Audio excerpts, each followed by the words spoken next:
Hello, world. It is Thursday, and we are live with what I'm calling Billable-Hour Burnout. My name is Lauren Baptiste, and I am going deep into the topic of what is Billable-Hour Burnout.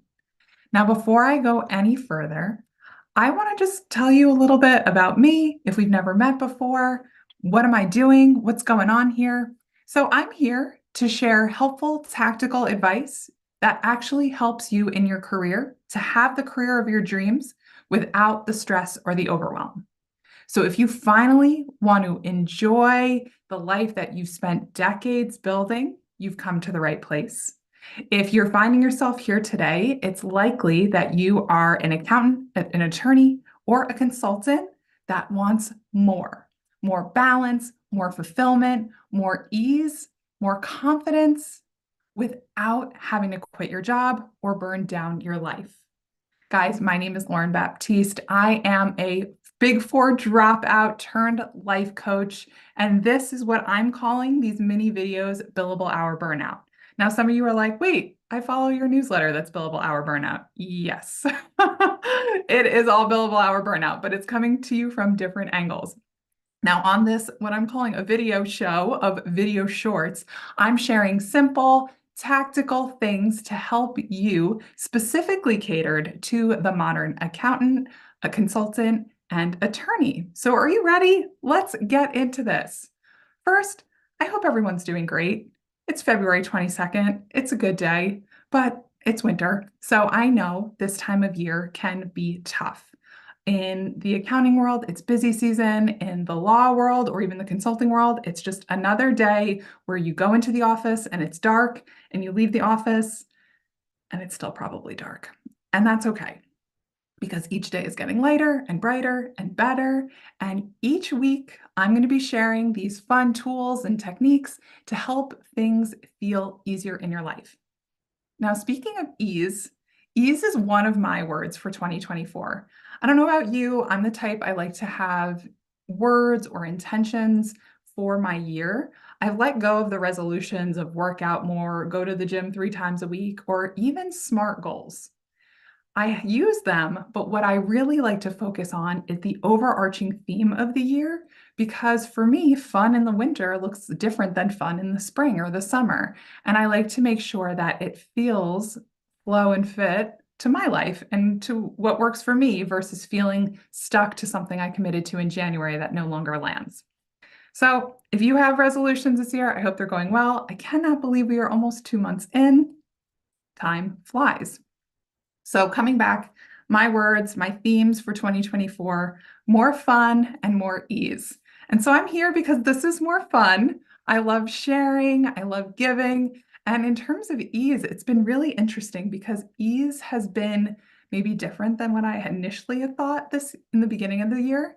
To me, ease is now looking like saying no to the things that aren't in alignment with me, being bolder in my boundaries. And by doing that, I'm finding more ease. I'm finding more free time. I'm finding more peace. And so I'm curious what your themes are. So let me know in the comments if you're here. I see you on LinkedIn. I'm seeing you on Instagram. There's a lot of screens going on, but I'm here and I see you. And if you happen to comment and watch on the replay, just do #replay and I'll say hello then. But I want to just jump in. We're going into billable hour burnout. I want to talk about that a little bit more because you see it's all over my marketing, and I want you to feel good about what that means too. But I'm going to just start with a quick testimonial that I received from a client who recently graduated from my 6-month coaching program. She says, I could never put a price on this coaching. I needed advice from someone who had truly been there and who had been heavy in the matrix and came out on the other side alive and well. Seeing is believing. Lauren is so highly intelligent, especially when it comes to emotional intelligence. I just think she's someone who creates safety for another person, and I felt really safe working with her. Buying yourself that new bag or those designer shoes isn't ever going to deliver on an investment in yourself that can bring you peace, contentment, love, and balance. I can never put a price on this.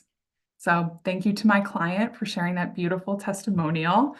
I always love hearing what my clients, their results are and what they've experienced.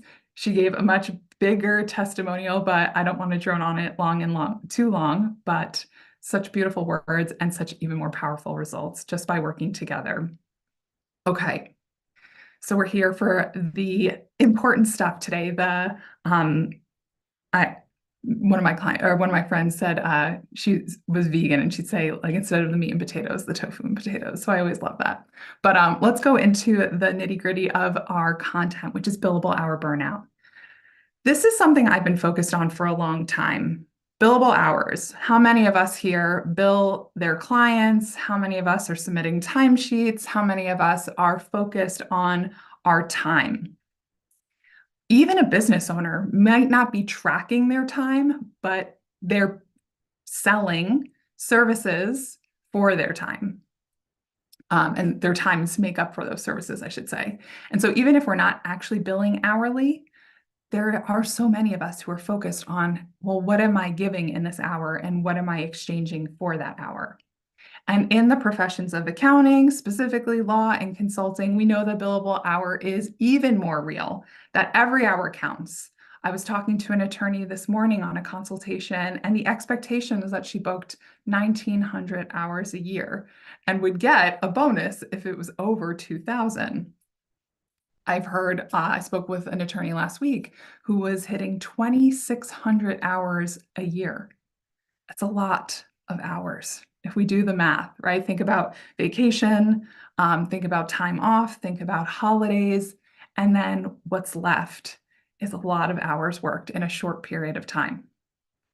So billable hour burnout is the effect of a billable hour professional who is working to the extent where things burn them out, right? Too much work, too much expectation, too much overwhelm.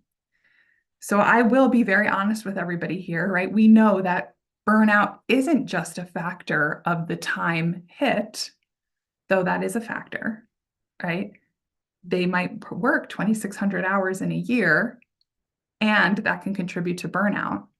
But what I notice is a lot of clients, a lot of individuals, they come to me because there are tendencies or qualities that a lot of these professionals carry, many type A, myself included, I'll raise both hands, that make us more prone to billable hour burnout or to burnout. So there's the structure of intense days, client serving, always giving work product to a partner, a managing partner, someone above us, right? There's all that expectation there.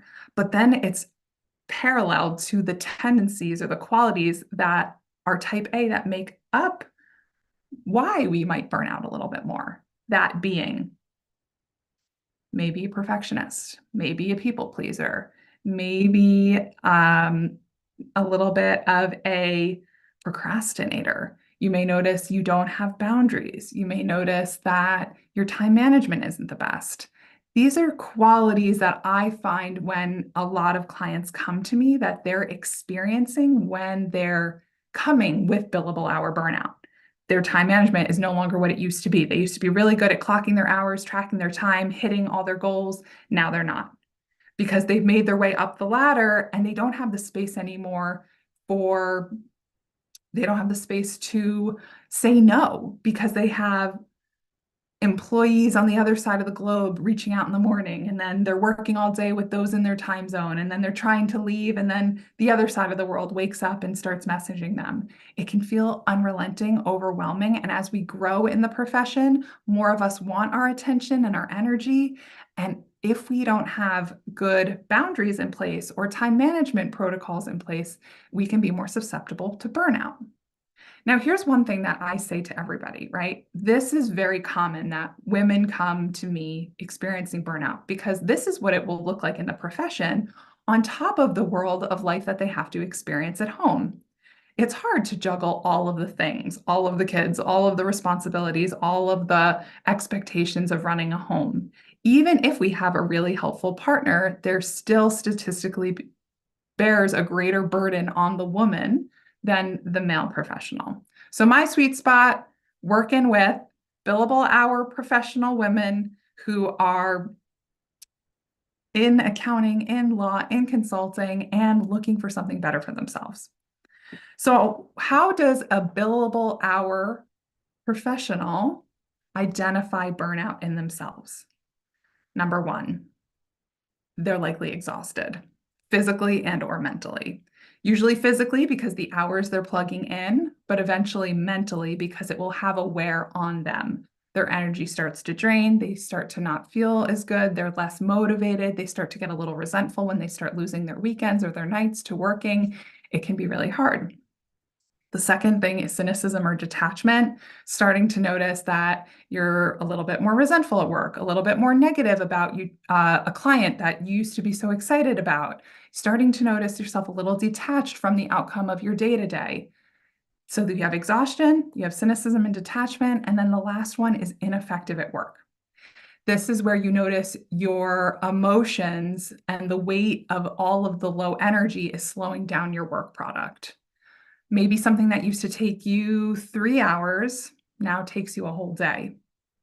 And it's not that you're distracted, it's just that it's taking longer to process. Ineffective at work, the third symptom of burnout. So we can start to notice if I'm not as effective as I used to be at work, if I'm a little detached from my work, if I'm just overall exhausted, there's a good chance that I, meaning you, could be experiencing burnout. Now, if you listened to last week's episode, I tell you about my personal burnout story, so you can listen. I definitely was burnt out. And there's so many of us that are burnt out currently or have been over the past few years. The studies show it. It's out there. It's pretty rampant and it's not going away. Now, how have I solved for burnout? I've been working with clients for over 6 years, helping overcome the effects of burnout. Clients are coming to me to help coach them to and through their burnout so that they can have a successful career, not at the cost of their health, not at the cost of their marriage, not at the cost of sometimes even losing their job, right? They put everything into their job, but then they start to plateau and even reverse backwards because they're no longer as effective as they were at work. I see this more often than I'd like to admit, that when we burn out, sometimes we're more susceptible to getting fired. Unfortunately, it happens, but we can get in front of it. And that's the work I'm doing. I'm standing here very loud and proud, going live, standing strong for all of us who are experiencing burnout in the profession and want better for ourselves. When I work with my clients, it's helping them use the tools of coaching to understand how to overcome people pleasing, perfectionism, and procrastination. It's having tools to manage time management. It's understanding how to start to have boundaries of what works for you and then communicating them and then working through the negative emotions of guilt or disappointment or any other emotion that comes through when we're trying to instill our boundaries. Coaching is a powerful way to overcome our burnout because it's a way that we're working with someone who's been there and who has the steps to get us out of it. Even when I was speaking to someone this morning, she was mentioning it was just not the thing, like it's not learned in law school. It wasn't learned when I got my CPA. It's not learned in the profession. There's no training on how to avoid burnout when you work in a billable hour profession. And that is why I'm here doing this work, because it's not obvious. Going to a yoga class once in a while isn't going to do it. Listening to a podcast, maybe the theory is all there, but it's about taking that theory and bringing practical solutions and mindset to it so that you can overcome it. So what is billable hour burnout? For me, it's changed my life, right? It was the thing that was the beginning of a whole new chapter of my life. When I experienced billable hour burnout, I decided that I didn't want anyone else to experience billable hour burnout again. What that looked like is now going into organizations, and I do speaking events and I do group programs and I help individuals and employees in companies overcome burnout. But most of my work is working one-on-one with professional women who are experiencing the effects of burnout in their health, in their life, in their personal relationships, in their job, and want something better for themselves. So I'm going to keep these short. So I'm going to wrap this up here. But if you have questions about how does billable hour burnout apply to me, or what else might come up for you as you're hearing this, I invite you to share in the comments. I'm always looking in the comments. I want to know what's on your mind. And it's always so important as I develop this content that it resonates for you. So to wrap up for today, billable hour burnout, if you're noticing burnout because of the hours, because of the tendencies of how you're working, and you're feeling the effects of it, it's time to do something different about it. I invite you to follow me in all the places. I'm on YouTube, I'm on LinkedIn, I'm on Instagram, I have my website. If you want to find me, you can find me. You can type in Lauren Baptiste. You can Google Akiloa Wellness, and you can find me at akiloawellness.com. That's ACHELOA Wellness. That's 2 L's, 2 S's.com. Thank you so much for listening to today's mini video episode on billable hour burnout. If you have this burning question that you're like, man, I would really love Lauren to answer this, reach out. I want to know. Send me a DM wherever you're hearing this and let me know what you would love me to answer. Let me know what's landing. It's going to help me continue to create content that resonates and lands for you. So thank you so much for listening. I will catch you next time on Billable Hour Burnout. This is the shorts that I'll be calling it. But for now, I'll see you next week on a new topic. Oh, last thing. If you're still here. Okay, the last thing. On Friday, tomorrow, I am doing a networking for professional women. A lot of them have joined are billable hour professional women. Others are not, but it's an opportunity to start to build community with other powerful women who are doing big things in their respective industry. We already have a great turnout. It's tomorrow, the 23rd, from 12:30 to 1:30. You can find it in my profile on LinkedIn. It's in my it's in my profile page. It's one of the first links. If you're looking on Instagram, it's in my link tree. So if you want to be part of something really powerful, I invite you to join me for tomorrow's professional networking. I'm calling it Ladies Who Lunch. All right. Now that's it. See you next time.